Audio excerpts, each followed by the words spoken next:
بات کرتے تھے. موضوع روایت ہے, گھڑی ہوئی روایت جو کتابوں میں پڑھاتے ہیں.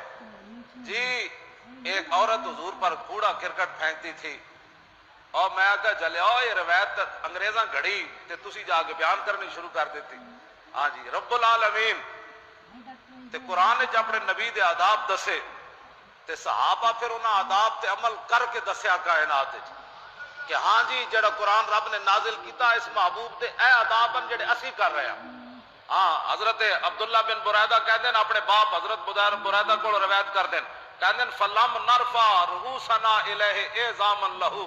اپنے پتر نو دسیا پترا جدو اسی 1,24,000 حضور دی بارگاہ وچ بیٹھتے سی نا فلم نرفع رؤوسنا اسی کدی اینج بھی نہیں سی سر چکیا حضور وال کہ کدھر بے ادبی نہ ہو جائے حضور کو.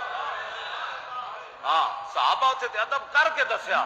ہاں اینج نہیں 1,24,000 جدو بھی رسول اللہ دے گھر گئے حضور کو کم ہے حضور نے جا کے دروازہ اینج نہیں کھٹکایا اینج ناخن مارے دروازے ناخرنا بالاظافیر فرمایا اسی کدی بھی حضور دا دروازہ اینج نہیں کھٹکایا مطلب بے ادبی نہ ہو جائے. انہاں دسیا دنیا تے کہ رب نے قرآن وچ آداب دسے تے ایسا دنیا نو کر کے دسیا کہ اینج نبی نال پیار ہوندا.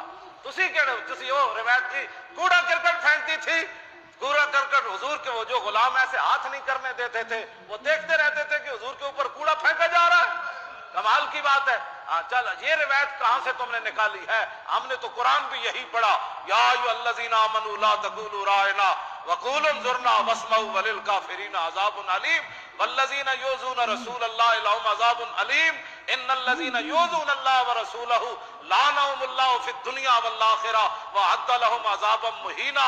یا ایھا الذین آمنوا لا تقدموا بین یدی اللہ ورسولہ واتقوا اللہ ان اللہ سمیع علیم. یا ایھا الذین آمنوا لا ترفعوا اصواتکم فوق صوت النبی ولا تجهروا له بالقول كجهر بعضکم لبعض ان تحبط اعمالکم وانتم لا تشعرون ان الذین یغضون اصواتهم عند رسول اللہ اولئک الذین امتحن اللہ قلوبهم للتقوى لهم مغفرۃ واجر عظیم. ان الذین ینادونک من وراء الحجرات اکثرهم لا یعقلون ولو انهم صبروا حتى تخرج الیہم لکان خیرا لهم واللہ غفور رحیم. یہ تو میں نے دو چار بار